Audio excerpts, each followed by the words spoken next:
Hi, Orion Levine. Hi, Caitlin Peluffo. How are you? One of my best friends. We're besties. You might be my best friend in New York City. That's great. It's huge. All right. Big. Put it on my bio. Yeah, put it in there. Get it in there. How long? You're here until the 20th. Here's the 20th. Jumping around. Yeah. Do you like it? I do. It's so... There's no warning when you come to New York City. You're just in it. Yes. You just get off the plane, and all of a sudden, you have to be like aware of your surroundings. We locked ourselves out of the apartment at 2 a.m. the other night. Where's your apartment? I'm staying at my very good friend's house in Crown Heights, and she's out of town, so we're just staying there. And I came home after shows and a bar with some friends, and instead of buzzing me in, my girlfriend comes all the way down. Oh, no. And she looks like, you know when a dog does something bad? She was like looking at me from across the hall, just like through the window of the door. She's like crying a little bit. She opens the door. She's like, I locked us out. How'd you get back in? You have to call the super? We didn't know the super's number. We knocked on the super's apartment because it was like labeled or whatever, and that didn't work, so we called a locksmith and waited 2 hours. Oh my god. It really sucked. So now my friend's gonna come back and be like, welcome back, here's your new keys. I mean, you're lucky that they let you do that, because usually you have to show like proof of... Right, but this guy did not seem like he was playing by the rules. It was just like, you pay him, you're in any door you want. Like, yeah, it was funny. It did not take a lot of convincing. He was like, do you live here? And we are like, not exactly. And it's like, is that a problem? He's like, yeah, that's a problem. And I'm like, just... Did you call the woman whose apartment you're staying at? No, it was late. It was in the middle of the night. By the time, it was like 3 a.m. I mean, I probably could have called her, but I was so embarrassed and like, I don't know. I don't want to let anyone down. I want to be responsible. Well, and she's gonna find out. I didn't know that they would drill into the keyhole and fuck ruin up it. the whole door. They ruined it forever. She's probably just like, just ask my next door neighbor. She has a spare key. Yeah. I didn't do that, so we just got a new key. But I messaged her and I made sure to make it clear that I felt really bad, and she was like, "Dude, it's okay. It's fine." That's a good friend. Yeah, she's great. Shout out Eve. Eve? EVE. Yeah. Rough Rider. She's rad. For life. But it's all good. We're back in. And then it was really expensive, but my girlfriend put some good perspective into it. She was like, just consider it like our rent for the week. Oh, that's true. Yeah. So then once you think about it that bad, it's like, yeah. That's a cheap place. So. Yeah. It's better than an Airbnb. Yeah, totally. Yeah. So we're back in. That's great. I'm having a good time. I love it here. It's my first time doing stand-up here, so that's been fun. Oh, really? Yeah. Yeah. And the crowds are good. The crowds are good, and my New York Comedy Fest show is like, so I did it with my friend Sereni, who you know, and she's Sri Lankan, and we called the show Jew Lanka, and that's great. So there was a lot of Jews that came. Yes. So it was, and that was cool. There was like people. I think people were expecting like a Jewish show, and I have like a minute and a half on being Jewish. So, but that was really fun, and it's nice, just like. I do have some jokes about just like being Jewish that hit way harder than I'm used to, because on the West Coast it's just like a little bit different, especially Bay Area. West Coast, there's not a lot of Jews. I mean, LA there is, but it's just like not. I've never done a room to like half or full Jewish audience, you know, because then I did the house show the next day, and that was fully Jewish because they found me through the festival and they saw that I had a show with the word Jew in it, so they invited me to do this show, and it was all Jewish people. I walk in and they're playing Yiddish, and there's like an accordion, everyone's singing along, the hardcores. Yes. So but it was really fun. It's cool. I'm like connecting with my culture in a way that I feel like I haven't before. That's great. So did you grow up Jewish, like going to synagogue? No, my parents are very cultural atheist, Jews, West Coast Jews. Yeah. My dad grew up in Chicago, and he grew up Jewish, I guess, but not really, and no one's like has any connection to the like.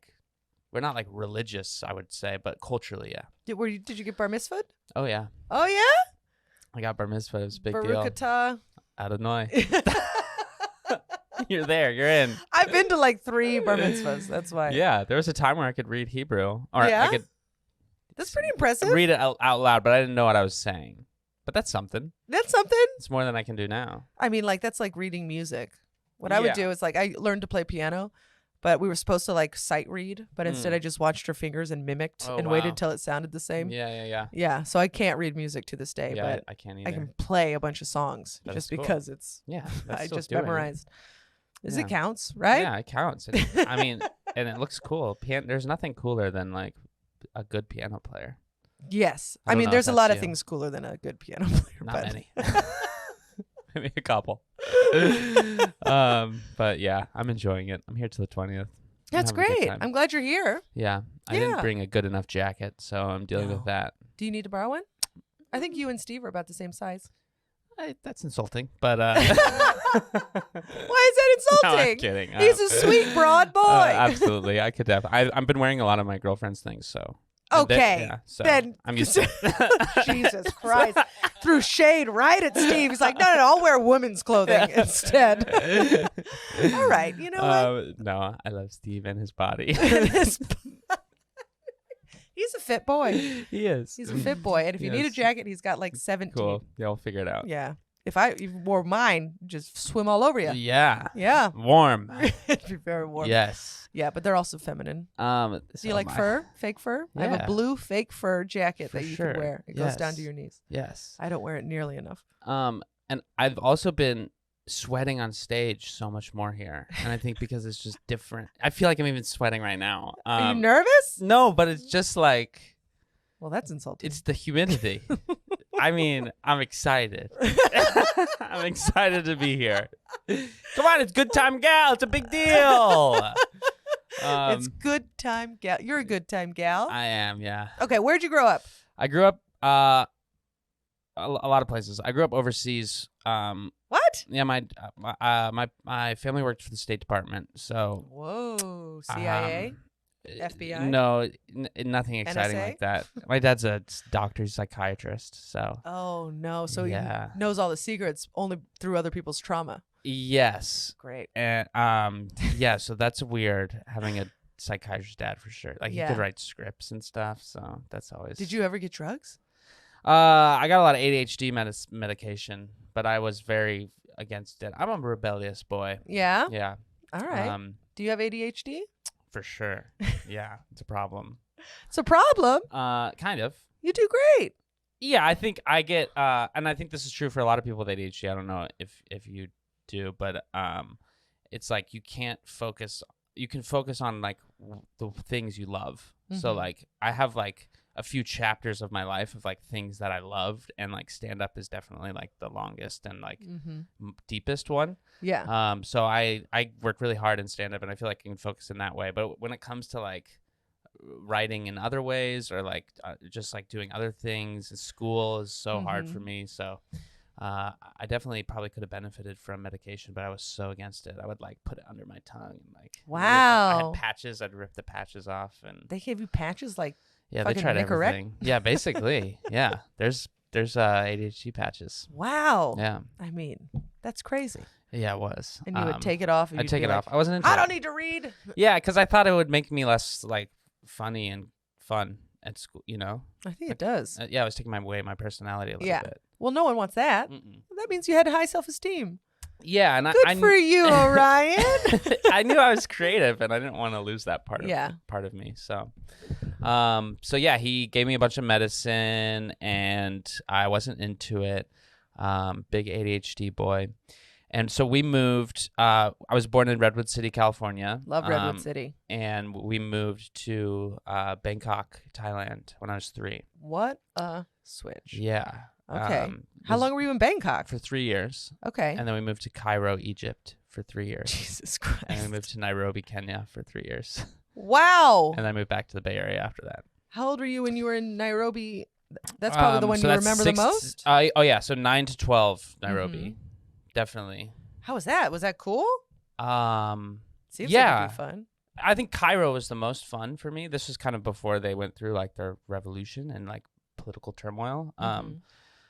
So it was a little bit safer, I guess, to exist there, and that was fun. I had a little bit more freedom. I could walk around and like outside of like our area. But in Kenya, it's very much like we're isolated and kind of like in a compound. There was like guards at like, the gate. So it's just different, yeah. And like the government, U.S. government is like paying for all your shit when you're working for the State Department and you're living overseas. So like, we were in like their property and it felt very like closed off. Oh, so you can go on like safari? Oh no, we did all that for sure. But like I wasn't like out and about as a kid, you know? Yeah. You weren't playing with the cheetahs. No. Just watching them with my parents. Holding hands. Dad was like, take your medicine. I won't. I want to be free. Yeah, exactly.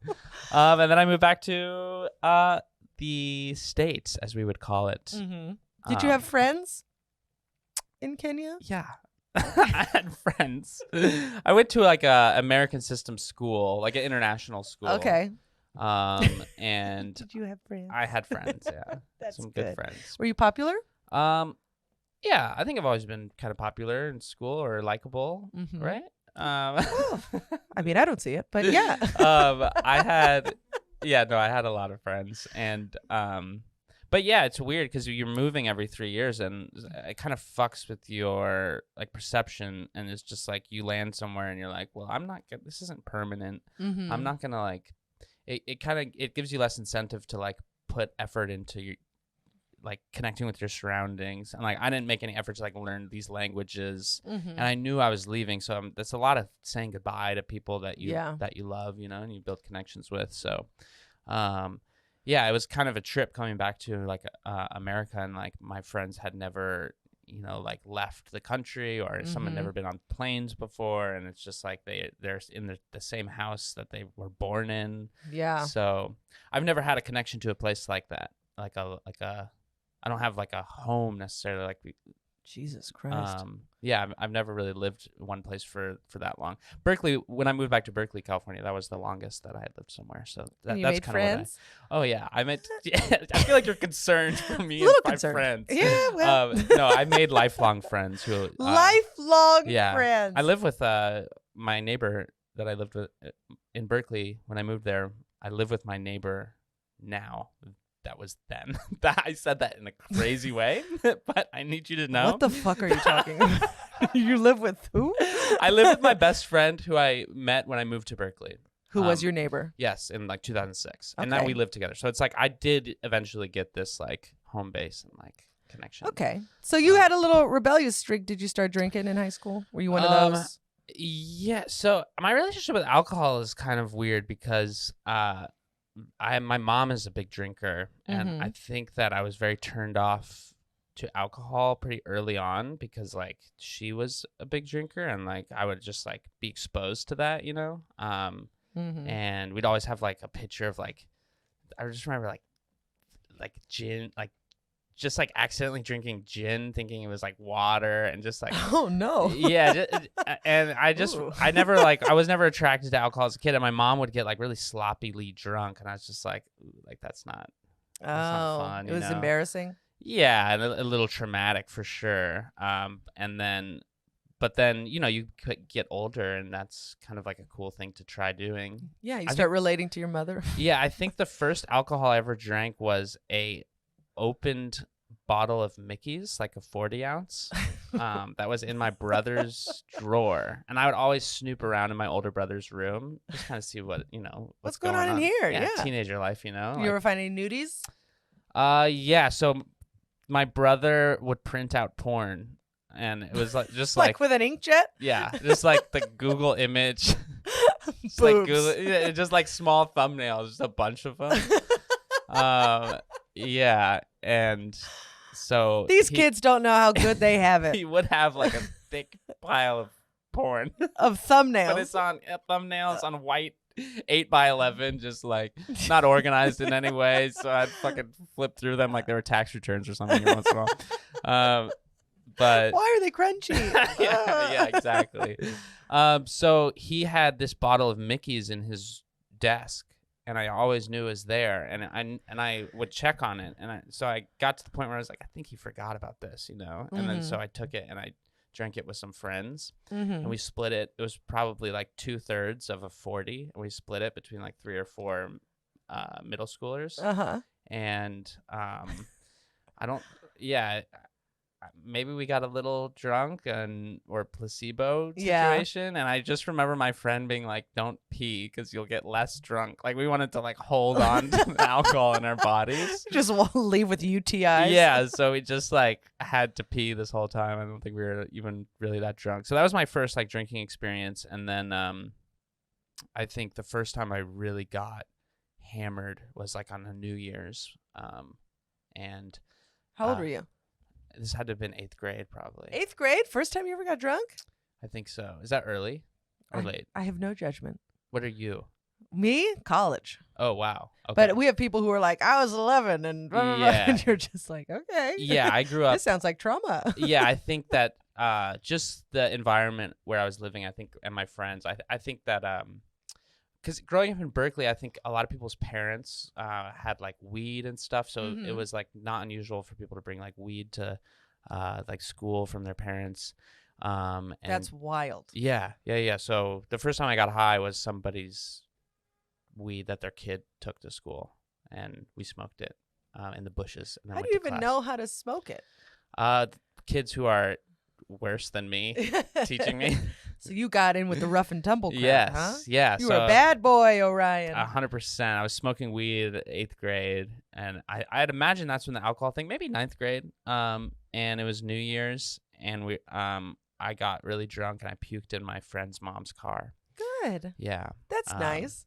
We pulled over, and I'm like out the window, but not really. And then I think my friend had to clean it up the next day. Oh. Yeah. God. It's good punishment. Yeah. It's so fitting. You didn't have to do I anything. didn't have to do shit. No, my mom didn't know. No one knew. Oh my God. That's a cool mom. Yeah, she's cool. She's still cool. Still Yeah. friend. I'm still friends with her daughter too. Oh, that's nice. So yeah, and now I'm surprised she's still your friend after cleaning up your puke. yeah, no, that's loyal. Yeah. So that sucked. That was the first time I got like too drunk. Mm-hmm. And I mean, I still like, I hate that feeling of like no control, you know, and you wake up and you feel so, I have a lot of shame around alcohol. And when you wake up the next day, I hate that feeling of like, oh, I did that thing. Or like, maybe you didn't even do. What kind of drunk are you? I think I'm fine. I don't think I'm a bad guy at all. Like, I don't do anything really that weird, but I like get so in my head and like self-conscious. And are you sure you're not Catholic? I have a lot of weird like shame around stuff like that. Yeah. For sure. If you're not doing anything wrong. Yeah, it you're doesn't having a make fun sense. Time? Do you like rethink of things you said? Yeah, but I do that with everything. I do that with every set too. Like I'm sure that you do too. I know that you like can be hard on yourself, and like I look back on like the nights before, and I definitely cringe at things. I have a hard time looking at the positives, and I kind of obsess over the negatives. And I think alcohol is a little bit like that. And I think 9 times out of 10, I do nothing wrong, and no one is thinking about me the next day. You know, like if anything, people just have their own experience with that. But I hate that. I think that's part of like family trauma, and just like seeing like my mom like lose control, and it's just like I hate getting to that point. You know? Was she a mean drunk? No, she was fine. She just would take it too far. And so it's like you see like when you see somebody who's like supposed to be like in charge and take care of you and in control, and they like can't do that, it's like it fucks you up, I think. And then yeah, so I think that subconsciously I'm like, I don't want to get there. And is your mom still alive? My mom is still alive, and is not. It does not have that same problem, and we've also worked through it, and I don't think she has a problem with me talking. Sorry, Mom. It's like you're about to find out. No, you're going home it's for fine. Christmas. I mean, she knows, and we've worked through it. But yeah, I think also genetically, I think I got more of my dad's side, which is like weed. Like I love weed, big weed guy. Did you smoke today? No, I didn't, because I feel like it's been affecting my. After last night, my set didn't go that well, and I was like, I decided to blame the weed. No, I think you can blame the show. The show, yeah. Yeah, we know what show you did. Yes. And I immediately, you told me that show was like, ugh, yeah, Godspeed. Everybody said that too. Yeah. But I hate to blame the show, because I want to conquer the show. Of course. And you'll do it again. Yeah, I will. Well, if they ever book you again. I think they will. No, I don't even think anyone saw my set. I was joking. I was trying to make you spiral, and it didn't work. I think it did. I'm playing it back in my head. No, you're fine. You'll get booked again. You're great. Yeah. You're a good comedian. You'll be fine. Thank you. I appreciate that. Well, now I have to take it back. He took it sincerely, and now I'm like, oh God. I am kind of a fangirl for you, so it's nice fangirl for me. Yeah, when you say nice things, it's like. Well, mostly I just make fun of you. It's true. You walked in like with the biggest boxers I've ever seen in my life. They were like ballooning over your pants. I don't know what it when I can't control my clothes out here. It's hard. Out here, that's your underwear. You have those in LA. On the West Coast, it's not like that. It's different. They're tighter. Yeah, Is it the humidity too? I think so. It's the humidity is fucking with me. No. Do I look sweaty? I think you have body dysmorphia. I might. Are those large underwear? Is that size large? Jesus, no, actually, look at you can see them floating up above. They're too small. I think they're perfect. You literally, which I appreciate, you took off your sweatshirt and you tucked your shirt into your pants so that your belly wouldn't show. That's very good. Oh, good you job. That's that move? That's a great move. Okay, but the back side really flew up, and your underwear was just like. It was just like a muffin top over, and I was like, "What are those extra large? They're so big." It's a problem. Are they boxers or do you do boxer briefs? They're boxers. You gotta go boxer brief, boy. I do. I have like 1/3 of my underwear is boxer briefs, and you caught me on one of the 2/3 days. Oh, I caught you. I thought this was Sounds like it's above average. I'm trying to impress you. The underwear ain't gonna do it, buddy. I intentionally did not tuck the back when I took the sweater off. I want her to know that I've lost weight. I'm so thin. Yeah, I don't know what's going on. It's hard. I'm a mess. Yeah, you could. I mean, you could float away with those bad boys. Truly, they're very big. I float when I. Are you a size medium? You're a size medium. Like medium to small. Boxers? Just in general. In general, medium to large. I kind of large. I like baggy a little bit. Yeah. All right. I don't know. What is your girlfriend like? Not what I wear. She has a lot of feedback for me. A lot of feedback. A lot of feedback. Yeah. Yeah, it makes sense. But it's not. I mean, I don't have good fashion, so when I want like a new outfit, or I just did a taping, and she kind of helped me pick my outfit out. So it's nice to have somebody who knows. What's the taping? Don't tell. I'm excited. Oh, that's very great. Yeah, that's wonderful. Cool. Did you look cool? I looked really cool. Yeah? It looked really cool. Okay. Yeah. And then he lifted up his arms and you saw his whole underwear. Yeah, exactly. It was just ballooned. Exactly. Well, they have a lot of cameras, so they'll cut around it. Yeah, that's totally. good. But so high school, you were just a drinking, smoking I was boy? doing a lot of weed. I very quickly started mixing my weed and tobacco, which started a decade-long tobacco stint for me. So I was like spliffing. We used to put it in a bong, weed and tobacco, mobile. Yep, you know what I'm talking about. And what is happening? And it fucks you up. And I was like, like 14 years old, like taking these huge rips, and it just like it does something to like really like just kind of shut things off for a second. Yeah. It was called people know them as mobiles. We call them Mokies. So we'd call it Moki Land. You'd go to Moki Land. Yeah, you would go and Moki. Moki. Yeah. M-O-K-I. We never got that far. We never put it on paper. And you would hit it, and you would just kind of like. I saw people have fucking seizures. You just like drool. Like it really would fuck you up. And we're kids too. We're small kids, and people are like putting more tobacco like to kind of like prank you or something, or like you just would never really know what you're getting into. And I'd swear I'd like hit it sometimes, and like it would go white, and I would just be like. Like feeling really good too. I swear to God, I saw God one time. I was like, "This is God!" Like, it's just that girl's mom again. Yeah, exactly. Like, what the fuck? It's like cleaning up my puke. But it was pretty bad. I don't recommend that for anyone, and it really quickly got me addicted to tobacco, and I was smoking tobacco for a long time. But I haven't for almost 3 years now. Hey! So stoked on that. That's great. But I love the spliffs. Alcohol was never really that big for me in high school.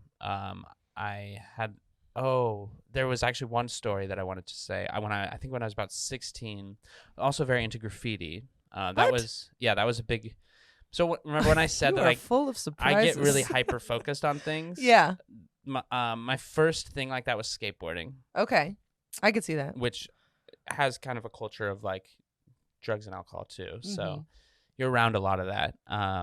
And so that kind of propped up the weed stuff. And then graffiti, I started doing graffiti when I was in middle school. So shortly after I moved to America, I knew I liked to skate, and that got me in with the skaters, and they were really into graffiti, and they like straight up just told me like, you have to write graffiti basically if you're gonna be friends with us, kind of. But I was like stoked to do it. Yeah. And I made like a tag name, and I started writing graffiti, and we got pretty into it, and it became like my thing. So when I was in high school, I was painting there. So I feel like the people who write graffiti for a long time, okay, there's usually something going on there, you know, because it's a pretty childish thing to do. It's also so irresponsible, and like it's hard to justify it once your brain develops fully, because you can understand consequences, you know. Yeah, and you know, empathy. Yeah, that's someone's property. I mean, that's less of a thing for me than it is like the illegal aspect. Right, so you're a bad person. Okay, yeah, great, sure, I'll accept okay. that. Yeah. Okay, you're a terrible person. So I started really getting into graffiti in high school, and it was kind of like my identity. And then you just kind of get mixed up with like older people who are doing it, and those are kind of your heroes. And then looking back on them now, it's like, oh, fucking losers, you know. Like truly losers. There's some people who were older than me, like my seniors in the game, and they've gone on to become incredible artists. Yeah. And they still do vandalize things, and I respect their work regardless. I still like it. I still, even being here, I'm constantly looking at graffiti. I love it. So I got mixed up with this guy. Well, I guess he's probably my age then, so he was maybe like in his late 20s, early 30s, and I was 16, so already just a man and a boy hanging out. I mean, it sounds like you're about to get touched. It sounds like that. I don't think he did. You want to go draw on some wall in an abandoned warehouse? I love the idea. Oh my God. It's like the cops are like, graffiti what he looks like.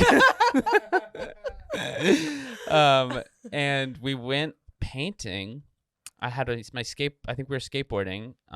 And this was in the time of Four Loko, in the prime time. Oh yeah. So yeah. I don't know what year those went out of business, but this was right when people were realizing like, oh shit, this is fun, but also dangerous. Yeah. And I'm 16, so yeah.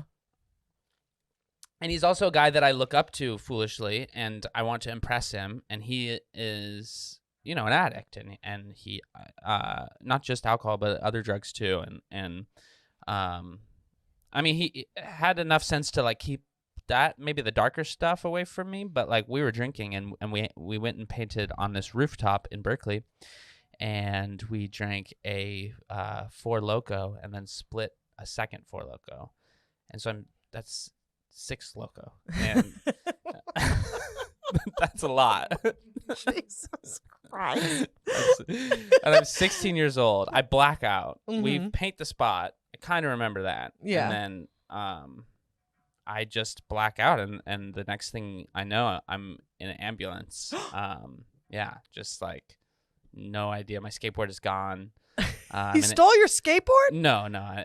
So what had happened was, we painted the spot or whatever, and then I was like fully blacked out, and I was like trying to leave. And I think he was concerned, because he could tell I was really drunk, but he said I was like really adamant about like, I'm just leaving. I'm gonna do my own thing. And so we were like, say my house was kind of like in this like northwest corner, and we were like kind of in this like southeast corner. I just went north, but I never turned to go towards my house. I just went up and up, just kept going straight. So I was like not near my house at all where I got picked up. And apparently I had just like was on the ground in like a walkway, just like knocked out or passed out. Oh my God. I didn't hurt myself really, but somebody had called the ambulance, and I got picked up, and I woke up in the ambulance and taken to the hospital. My mom picked me up. She was super bummed, super pissed. Oh, she was bummed? Yeah. She was bummed out? What a bummer. Yeah, she was mad. My son fell asleep in a doorway somewhere. And I had spray paint on me too. So I had spray paint in my backpack. I think the ambulance was concerned that I was huffing the spray paint. Oh. You're like, no, I was vandalizing someone else's property with a man twice my age. Exactly. Who also does heroin. Exactly. You nailed it. I wouldn't huff. That's too much. I have morals. Yeah. So they find the spray paint. So my mom knows what I was doing with the spray paint, obviously, because she knew me. And I just remember waking up the next day, and we had plans to go get lunch with like a family friend in like a nearby town. And my punishment was that I had to go to this lunch thing. I don't think I've ever been this hungover. And it was just horrible. I just was like so classically hungover, but just like as a kid, and just like no shower. I was on the ground. It was just a mess. Yeah, so that sucked. That was kind of scary, I think, for everybody involved. Did you ever talk to that guy again? I did. I think once or twice after that. And he just told me the story that I like refused to like be helped home or anything like that. It sounds like you got touched. I totally could have. I totally could. It sounds like if you're like, I'm leaving, it's like something happened. Yeah. If you're Six Loco and someone's like, no, I'll help you. No. Yeah. I gotta go. It's the perfect crime though. I think he tried to smooch you. Yeah. I mean, he got away with it. Yeah. Fully. A little smooch. So I made it away, and yeah, that was like, I think to this day that might be the drunkest I've ever been. Yeah. So I got it out early. Oh, that's nice. Yeah, and I think the nice thing about being like a rambunctious teenager is that like you kind of get it out of your system. Yeah. And then once I was in college, like I didn't relate to all the kids who were like partying kind of for the first time, because I'd already done that and I wasn't like really interested in partying. And you really buckled down? Did your school? No, I was a mess. Okay, well, I was a mess. I wasn't partying, but I was still like, I'm waiting for the other end of this redemption story. Right? I was still doing graffiti, which was the big problem. And then I got really into, I went to school in Santa Barbara, which is a notorious city college. Great. Santa Barbara's beautiful. Very beautiful. But I was in this like party town, you know, the college town where all the people in the UC went. And I was drinking Sailor Jerry's. That was kind of the alcohol of choice. Yeah. Yeah. Oh, gross. And I have a lot of, I that was like my last good run with alcohol, because we were just drinking a lot.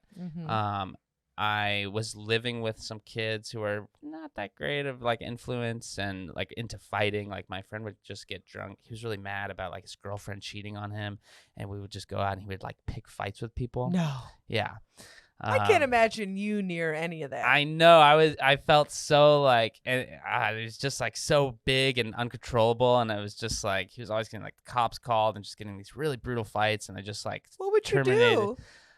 Would you just stand there? I would stand there, Man, or I would. Do it. I got to the point where I could see it coming, and I was like, "I'm out. I'm not going to deal with this." And then he'd come home and like tell me a story of like beating someone's like face in. I was like, Jesus. "Oh my god!" Yeah, it was dark. You're too sweet. You're a sweet boy. It was a dark time. You don't need that. Yeah, it sucked. No. He ended up moving out shortly after because he was like failing out of his classes. He just wasn't ready to be there. Yeah. So we were drinking a lot. I started doing graffiti in this little college town / Santa Barbara in general, which has a lot of like tourism revenue. So they're a lot tougher on graffiti than in the Bay Area. Yeah. So I started getting arrested. Yeah. No, you have a record? Oh yeah. You got a record? Yeah. Oh, I got arrested boy. a few times. How many times? 3 times in 6 months. 3 times? You didn't learn a lesson at all. No. Not for a second. No, my brain wasn't developed. It's a real thing, you know? It's like I couldn't figure it out. Well, you get arrested once and you figure it out. But even then you're like, I just got to be smarter about where I do it. Yeah, and I was like, that's kind of like you have to understand like the people that you're looking up to are people with like problems, you know? Yeah. And they're addicts. Like I mean, that's not comedy. even just not yes. It's similar though. Like like people that you look up to. Like think of like the funniest comics that they're not necessarily the most successful, but like they just have like this like animal inside of them, and they can't like it just doesn't stop, The cheetah's back. Yeah, so it's like they're kind of just constantly like beating themselves up, and like it's not like healthy, and they get this one reward, which is that they get really good at this thing, that like doesn't really have a lot of value, but it's fucking cool and it's beautiful. And so and the culture there is just keep going and like fuck the police and fuck the system and just like keep doing your thing. So, in my Sailor Jerry's run, the golden age of Sailor Jerry's for me, Four Loko and Sailor Jerry's, I like don't have a good palate. I don't think.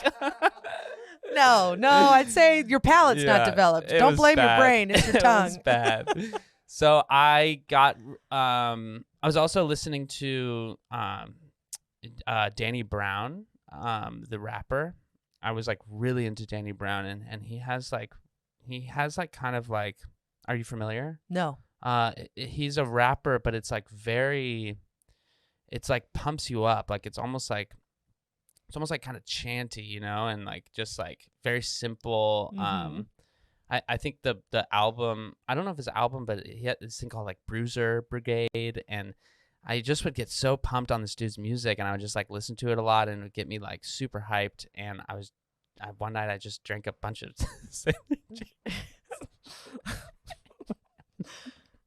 What'd you do? I just went out tagging, and like in this like little party town, and there's fucking cops everywhere because there's like a ton of minors drinking and acting up. And I tagged on this little sidewalk thing. I still have the pictures somewhere from the police report. And I was tagging, and police car pulled up next to me and like yelled at me. And he got out driver's side. And instead of running away from him, I actually ran kind of towards him because it was towards my house. So I ran towards the back. So I gave him kind of like a closer advantage. Made it about a block. Tried hopping this fence, and he grabs the back of my belt. On my boxers, they were out. Yeah, I have a feeling they were flowing in the wind. And he yanks me off this, wall, little wall or fence or whatever, and gets on top of me on the ground. And in my drunken mind, I'm like, I'm gonna make it seem like he beat me up, and I start digging my head into the concrete, just like grinding my skull against like the cold concrete, and it works. My face is like fully, it's like it's road rash. I did self-inflicted road rash. This guy's like, what is he on? And seriously, and it's a younger cop too, because it's a college town. I think that's where they put them, And that's where all the young cops go. I think so. Like he was young and he was scared too. Like it freaked him out. Like I think there's so much adrenaline going in that moment, and it's an active pursuit, and it's like, next thing you know, like there's like this tussle, and I get up and I'm just like covered in blood, and he's like, "Oh shit, I did that." I think he thought he did that. Yeah. But it was me, fully me. I did it. Oh God, this poor guy. And there's like this good Samaritan who's like seeing like my bloodied face and is like asking for badge numbers, and now there's like, like 5 or 6 cops and this whole mess of a situation. Jesus. And I get taken back to the station, and I'm still giving them attitude, and I'm like fuck you, and like making fun of them and stuff. And then you're in like a drunk tank, and your face is bloody, and you're sobering up, and you're like, oh shit. You must look insane when you're sitting with other people and you're just like, come at me. Yeah, it was wild. It was like a rabid dog. Truly rabid shit. And I get out the next day. I'm like, now it's scabbed over. And it just looks so bad and gnarly. And like, it turned out to be a bad idea, my plan. What? No. Plan backfired. It seems like it seems going great so far. So because I hurt myself, they kind of foresaw what I was trying to do, I think, or that they didn't want like a lawsuit or anything like that. Yeah. So they said that I attacked the police officer. So then I had a battery on a peace officer charge. No. Yeah, which I think it's like one step below assaulting a police officer. Yeah. But that's also not what happened. No, and it was so funny. Like they tried to say I hurt him, and they showed a small picture of like his finger being hurt, and it was like there was no. He wasn't Nothing hurt. was there. It was literally his finger. Sorry. And so, but that got dropped. Oh, good. Yeah, because if you have a witness. Yeah. Well, I wasn't going after them for that because it was just gonna be. Yeah, you were like, I just get wanted me it home. to be over. Yeah, I'm done. So I got a lawyer with my bar mitzvah money, which is hilarious. You used your bar mitzvah money? I used my bar mitzvah money to get a lawyer, all of it. And you're like, you have a tin, and you're like, do you take U.S. bonds? Yeah. Do you take checks made out to Orion Levine? So I got this lawyer. He got that charge dropped, which is kind of all I wanted dropped. Like anything else is a win at that point. Yeah. And I did a summer of community. Well, I don't know what the exact consequence was for that. I got put on probation, and then within a month, I was arrested again. Oh my God! Did you have to go to jail after that? So I was on probation, and I got. Yeah, so I'm trying to remember the timeline of events because I was arrested 3 times total. Is it in your wallet? Is that why you brought this out? No, it's just uncomfortable. What's going on here, buddy? I have a bad wallet situation. Sorry. This is also just what is happening? It's bad. It's a wallet cut in half. Jesus. It used to be a full wallet. I cut it in half. Christ. I can't believe I'm gonna hide this. Why don't you bring it out? I was sitting on it. It's uncomfortable. Orion! I'm a mess. My brain's still developing. It is not. You have a fully developed brain, Orion. So I got So I'll just I think this.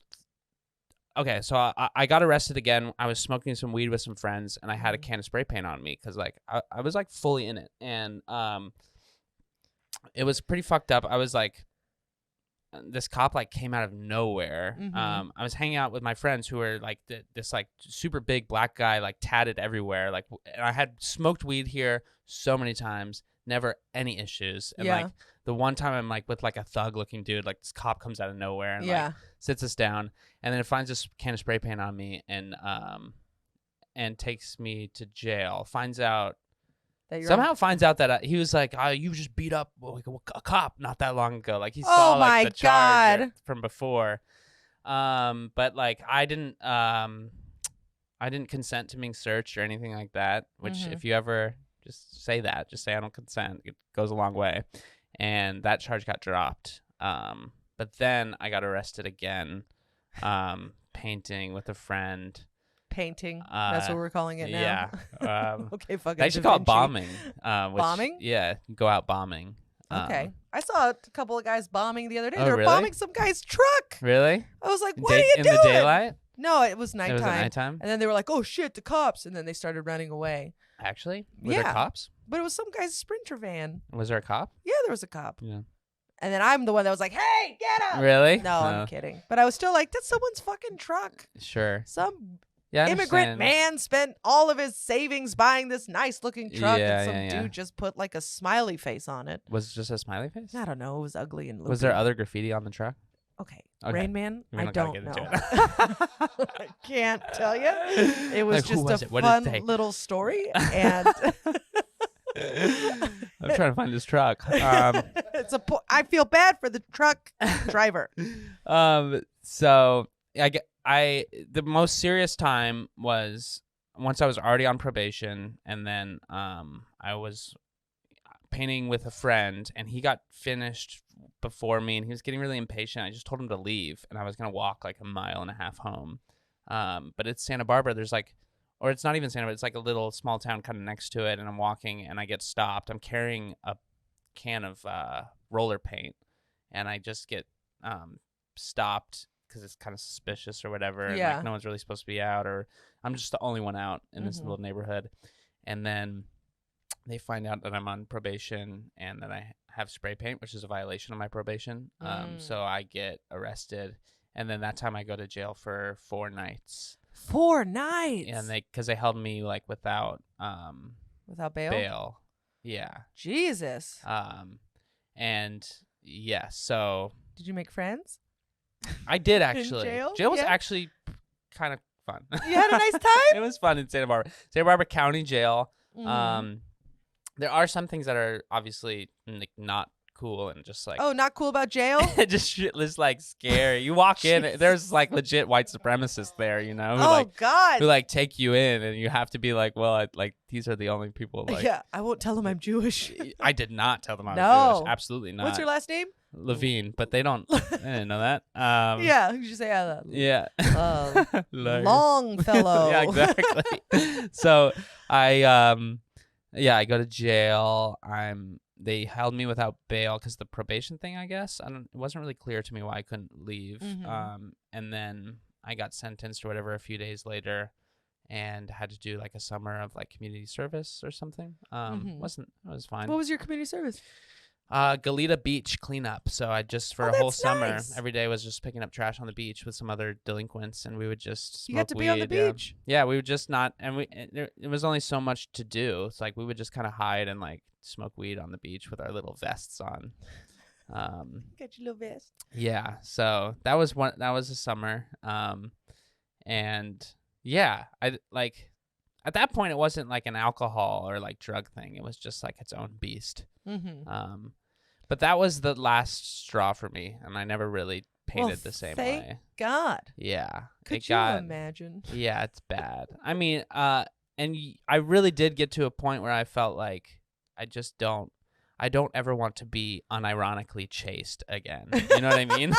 It's such a bad feeling. I mean, it's got to be so scary. It's horrible. Oh my God. Am I running horrible. fast enough? Yeah, and it's scary, and just, like, it's, like, real stress, and you're not sleeping because you're out all night. It's just, like, not a good lifestyle. Yeah.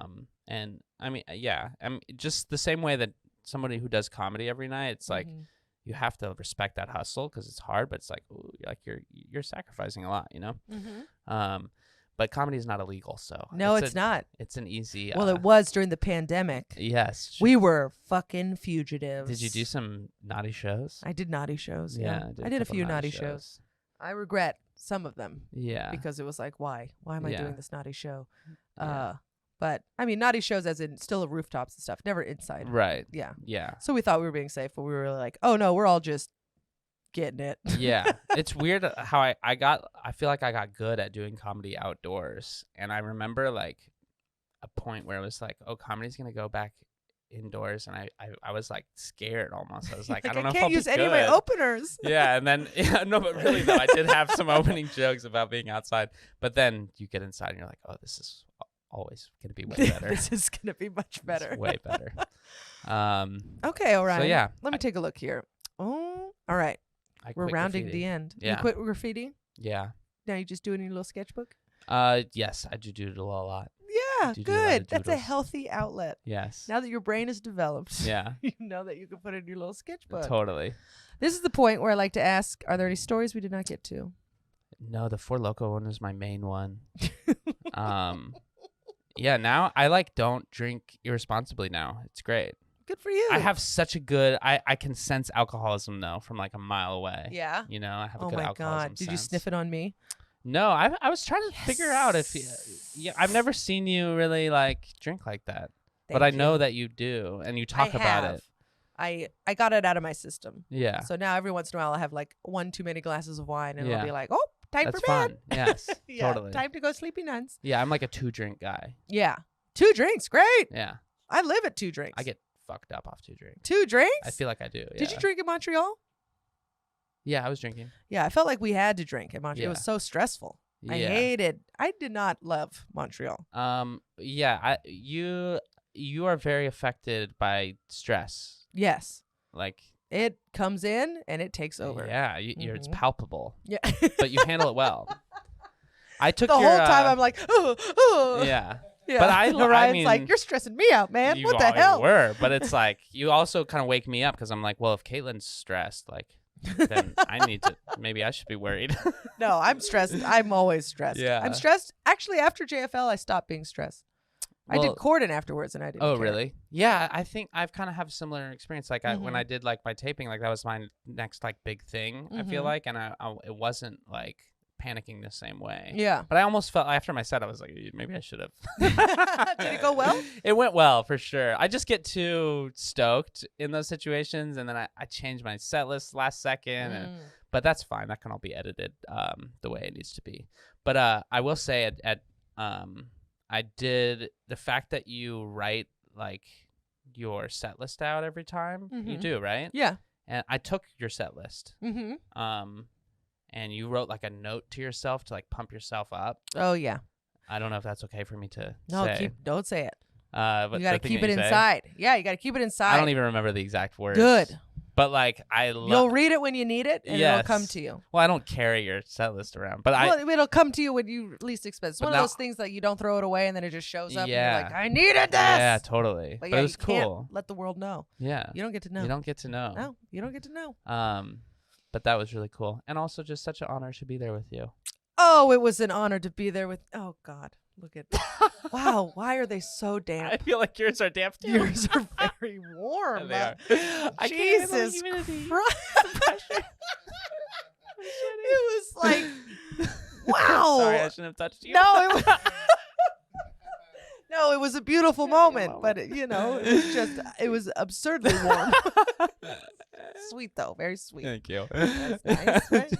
Nice. So I touched the top of my hand now. Oh yeah. Well, where can people find you? I'm on Instagram at orion.levine. Good thing you had that dot in there. Yeah, I always say the dot. It's like you would have found it either way. There's not a lot of Orions, I feel like. No, there's not. And I'm on TikTok. You're on TikTok? And I'm on website. I have a website. What's your website? OrionLevine.com. Gotta add a dot. A combination of my name and dot. Yeah. How's TikTok going? It's all so fucked up and weird and hard to. I go on TikTok and I hate myself. Yeah. Yeah. You kind of find out what you like. Like the algorithm is like, you like police videos. Yeah.